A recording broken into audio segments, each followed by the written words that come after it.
Fala galera, hoje nós nos encontramos aqui na nossa sexta videoaula. E nessa videoaula eu trouxe esses modelinhos didáticos aqui para vocês aprenderem como é que funciona a geometria espacial das nossas moléculas. Já devem ter ouvido falar lá na outra videoaula sobre a geometria angular, sobre a geometria linear, enfim. Agora vocês vão ver essa geometria inserida aqui nesses modelinhos didáticos. O que vocês vão precisar para essa videoaula é massinha de modelar e também palitos.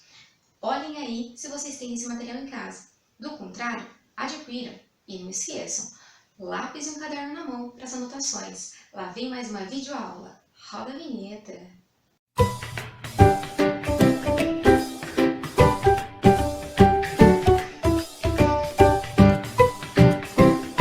Voltando aqui agora para o nosso estúdio de gravação, vamos entender aí como é que funciona a geometria molecular, como nesses casos onde eu coloquei a distribuição eletrônica espacial dessas moléculas aqui.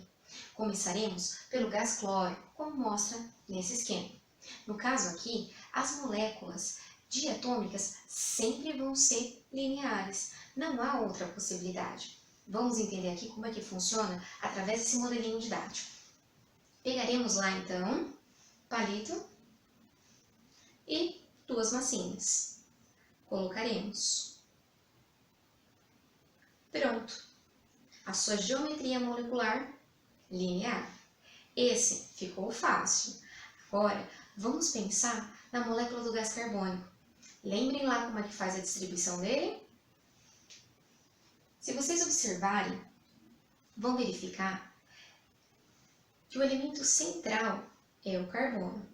Quem vai determinar a geometria molecular é o átomo central, que nesse caso aqui é o carbono. O carbono, só lembrando, ele tem 4 elétrons que precisam aí ser completados. Esses 4 elétrons vão compartilhar elétrons com o oxigênio. Como mostra aqui, ó.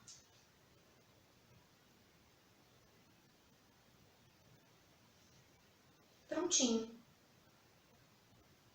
Nesse caso, não sobra elétrons em sua nuvem.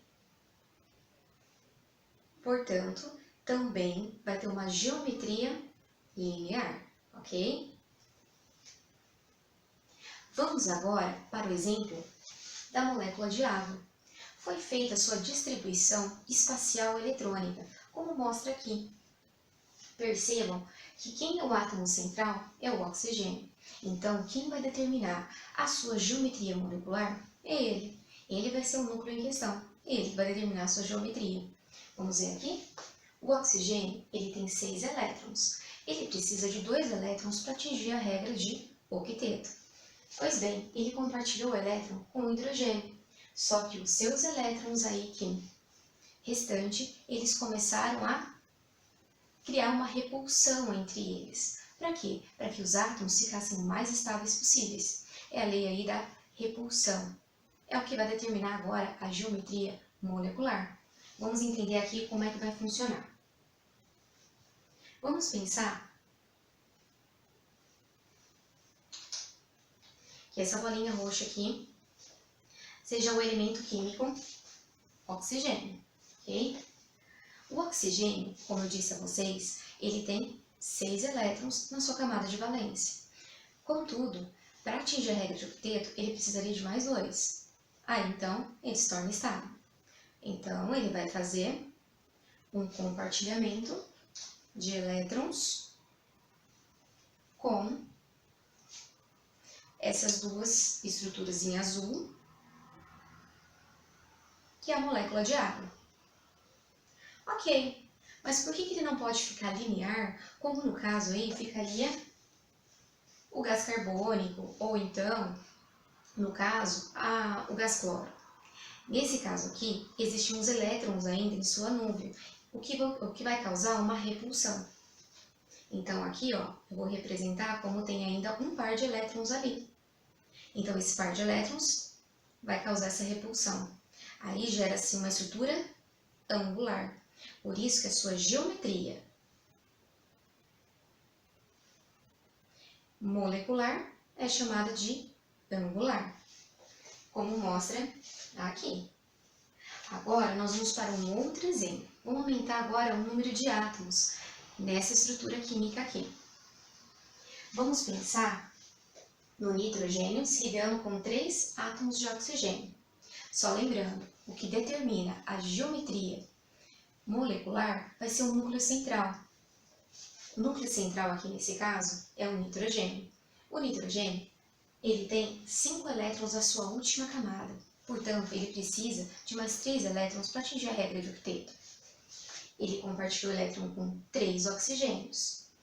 Esses 2 elétrons que estão na sua nuvem causam uma repulsão. É o que nós vamos fazer agora. Vamos simular que essa estrutura aqui seja o meu nitrogênio, ok? E essas 3 estruturas aqui sejam os elementos químicos hidrogênio. O hidrogênio vai se ligar a um elétron do nitrogênio, mais um e mais um. Só que na nuvem ainda do nitrogênio existem elétrons que não foram pareados.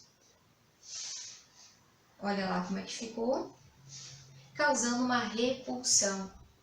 Dessa forma, vira-se aí uma geometria molecular do tipo piramidal, ok?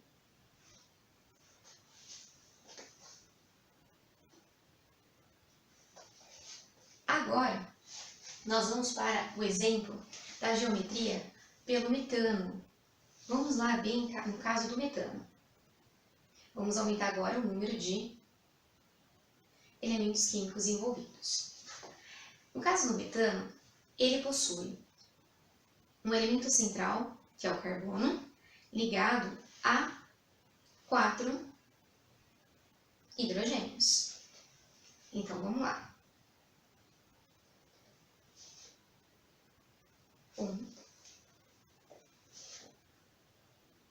2,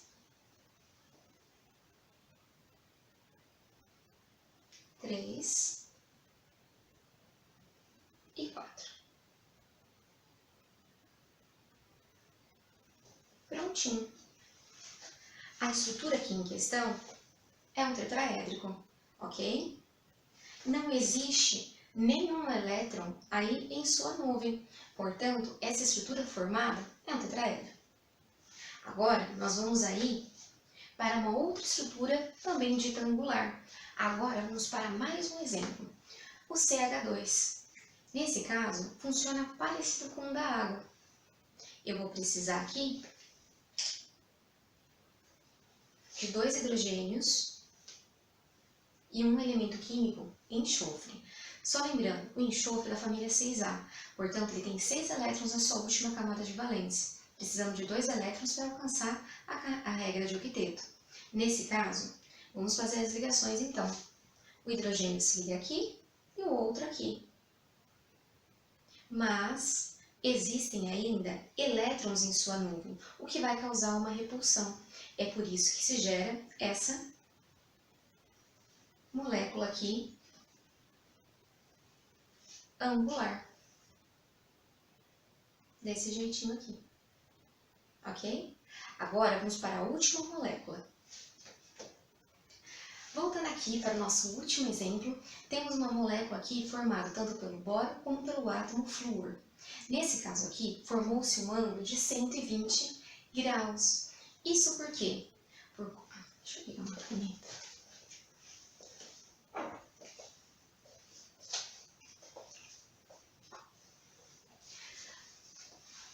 Voltando aqui para o nosso último exemplo, temos aqui o boro se ligando com o flúor. Nesse caso aqui, vai formar um ângulo de 120 graus.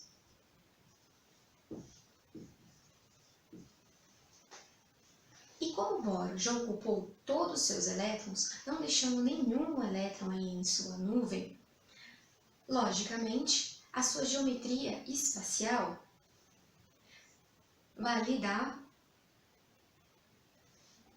um formato trigonal plano. Olha lá. diferente da pirâmide da forma piramidal que vocês tinham visto há pouco. O ângulo de 120 graus dá esse formato aqui. Então, olha só, o que vocês vão precisar? De uma massinha para representar o boro, só lembrando que quem determina a geometria molecular é o elemento central, que nesse caso aqui é o boro. E 3 átomos de flúor. Os átomos de flúor vão se estabilizar pelas ligações que ele faz com o boro, aqui, e o ângulo formado entre eles, entre as suas ligações, é de 120 graus, formando essa estrutura aqui, conhecida como trigonal plana. Espero que vocês tenham gostado hoje da videoaula. Se gostaram, dê um like. Não esqueçam, se inscrevam no canal e também ativem o sininho para vocês descobrirem as próximas videoaulas que vêm por aí. Até a próxima!